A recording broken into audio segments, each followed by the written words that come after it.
फजर की नमाज के बाद ये अमल कर लेना, इंशाअल्लाह आपकी हर हाजत आज पूरी हो जाएगी।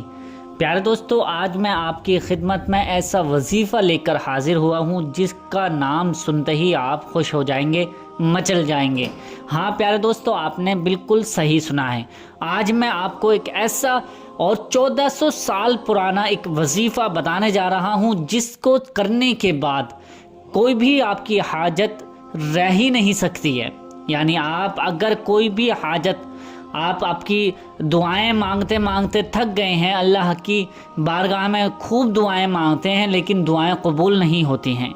आप अगर किसी काम की वजह से परेशान हैं, आपका काम नहीं बन रहा है, या आपके घर में कोई मुसीबत परेशानियां आती रहती हैं, या आपके बच्चे आपका कहना नहीं मानते हैं, तो ये तमाम परेशानियों का एक ही हल है और वो वजीफ़ा मैं आपको आज बताने वाला हूँ।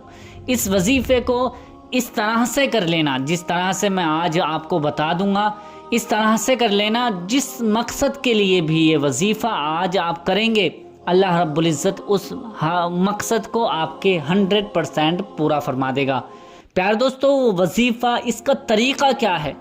क्योंकि बहुत से भाई बहन तरीक़ा सुनते नहीं हैं और ये सिर्फ़ और सिर्फ वजीफ़ा सुन लेते हैं और वो जल्दबाजी की वजह से वो जल्द वजीफ़ा कर लेते हैं और वो चाहते हैं कि एक ही दिन में हमें असर में हो जाए, एक ही दिन में हमें रिजल्ट मिल जाए और एक ही दिन में हमारी हाजत पूरी हो जाए, हमारी तमन्नाएं पूरी हो जाएं, हमारे मकसद पूरे हो जाएं।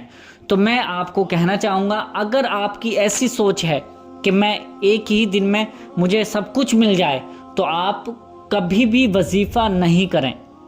क्योंकि वजीफ़े का मतलब ये है कि अल्लाह ताला को राज़ी करने का मकसद होता है और अल्लाह ताला की हम्द व सना बयान करते करते जब अल्लाह ताला बंदे से राज़ी हो जाता है, क्योंकि कुछ ज़िक्र व अस्कार ऐसे होते हैं जो अल्लाह ताला को पसंद आते हैं, तो ये वजीफ़े अमल जो हैं अल्लाह ताला को राज़ी करने का ज़रिया है और हम अल्लाह ताला की बारगाह में सच्चे दिल से उसका ज़िक्र करें, उसकी रज़ा हासिल करने के लिए ज़िक्र करें, उसकी हम्द व सना बयान करें कि अल्लाह पाक हमसे राज़ी हो जाए।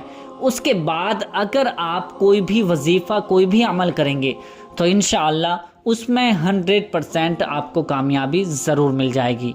तो ये ज़रूरी है कि आपको अपने मकसद के लिए नहीं, सिर्फ़ और सिर्फ अल्लाह की रज़ा के लिए वजीफ़ा अमल करें, फिर उसके बाद अपने दिल में तमन्ना रख लें और अपने मकसद के लिए दुआ करें। क्योंकि अल्लाह रब्बुल इज़्ज़त को किसी भी दुआ या किसी भी कुरान शरीफ या कुरान शरीफ का ज़िक्र करने वाले, अल्लाह की हम्द व सना बयान करने वाले जो लोग हैं, वो कुछ लोग यूँ समझते हैं कि अल्लाह ताला को इससे फ़ायदा पहुँचता है। तो मैं कह देना चाहता हूँ कि अल्लाह ताला को कोई फ़र्क नहीं पड़ता आप इबादत करें या ना करें, उसकी ज़ात जैसी है वैसी ही रहेगी और जितनी बुलंद है वो बुलंद ही रहेगी, उसको कोई घटा नहीं सकता और हमारे ज़िक्र करने से उसको फ़ायदा नहीं हो सकता है। उसकी तो आला है, उसकी ज़ात सबसे बड़ी है, वो सबसे आला व आला है, ठीक है। लेकिन अल्लाह ताला ने ज़िक्र व अस्कार का ज़रिया इसलिए बनाया है कि ताकि हम ज़िक्र व अस्कार करें और हम अल्लाह ताला को राज़ी करके अल्लाह ताला हमें जन्नत अता फरमाए। वो अपने बंदों से इतनी मोहब्बत करता है, वो चाहता है कि मेरा बंदा मुझे राज़ी करे। अल्लाह ताला चाहता है कि मेरा बंदा हम्द व सना बयान करें ताकि मेरी रहमत उस बंदे को माफ़ कर दे और उसको जन्नत का फरमाना मैं सुना दूँ। तो प्यारे दोस्तों, मकसद यही होता है किसी भी ज़िक्र व अस्कार करने का, कि कोई भी बंदा जब ज़िक्र व अस्कार करता है तो अल्लाह ताला को राज़ी करने के लिए ज़िक्र व अस्कार किया जाता है। अल्लाह जब राज़ी हो जाता है, उसकी रहमत जोश में आती है, तो उसकी रहमत जब जोश में आती है तो चाहे कितना भी बड़ा मकसद क्यों ना हो, कितना भी रुका हुआ काम क्यों ना हो, कितना भी बिगड़ा हुआ काम क्यों ना हो, वो एक ही दिन में बन जाता है। लेकिन आपकी नीयत सही होनी चाहिए। वो हदीस पाक है, इन्नमल आमालु बिन्नियात, अमल का दारो मदार नीयत पर है। जिस तरह की हमारी नीयत होगी उसी तरह से हमें उसका फल मिलेगा।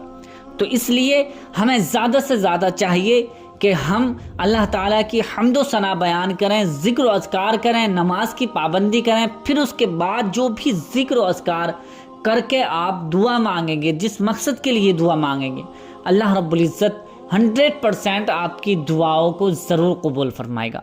ये हमारा ईमान है, इंशाअल्लाह ज़रूर कबूल होती हैं वो दुआएं जिस दुआ में अल्लाह ताला को राज़ी करने की नीयत होती है, अल्लाह ताला को मनाने की नीयत होती है, अल्लाह ताला के लिए, अल्लाह ताला की रज़ा के लिए हम ज़िक्र व अज़कार करते हैं।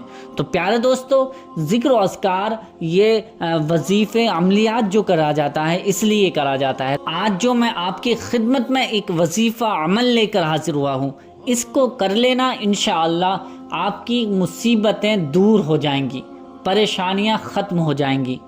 जितनी भी हाजत क्यों ना होगी, बड़ी से बड़ी हाजत आज पूरी हो जाएगी। इसका तरीक़ा सुन लीजिए कि आपको फजर की नमाज के बाद ये वजीफ़ा कर लेना है। किसी वजह से आपके पास फजर की नमाज के बाद टाइम नहीं है तो दिन में किसी भी वक्त किसी भी नमाज के बाद ये वजीफ़ा अमल कर सकते हैं। अब करना कैसे है? सबसे पहले 11 मरतबा आप दुरूद इब्राहिमी पढ़ेंगे। 11 मरतबा दुरूद इब्राहिमी पढ़नी है आपको। दुरूद इब्राहिमी वही दुरूद है जो हर नमाज में अत्तहियात के बाद अल्लाहुम्मा सल्ली अल्लाहुम्मा बारिक पढ़ी जाती है। अगर किसी भाई बहन को ये याद नहीं है तो मैं एक मरतबा पढ़ देता हूँ, आप सुन लीजिए। अल्लाहुम्मा सल्ली अला मुहम्मदिन व अला आलि मुहम्मद कमा सल्लैता अला इब्राहीम व अला आलि इब्राहीम इन्नका हमीदुम मजीद। अल्लाहुम्मा बारिक अला मुहम्मदिन व अला आलि मुहम्मद कमा बारकता अला इब्राहीम व अला आलि इब्राहीम इन्नका हमीदुम मजीद। ये दुरूद इब्राहिमी है। आपको ये याद है तो यही दुरूद इब्राहिमी 11 मरतबा पढ़ें। अगर ये याद नहीं हो सके, पहले तो कोशिश करें कि याद करने की। अगर किसी वजह से याद ना हो सके तो आप कोई और दुरूद पाक पढ़ लें। सबसे छोटी दुरूद पाक ये है, ये 11 मरतबा पढ़ लें, सल्लल्लाहु अला मुहम्मद, सल्लल्लाहु अला मुहम्मद। ये 11 मरतबा दुरूद पाक पढ़ने के बाद आपको अल्लाह पाक के ये 3 नाम मिलाकर 3 तस्बीह पढ़नी है, यानी 313 मरतबा आपको पढ़ना है।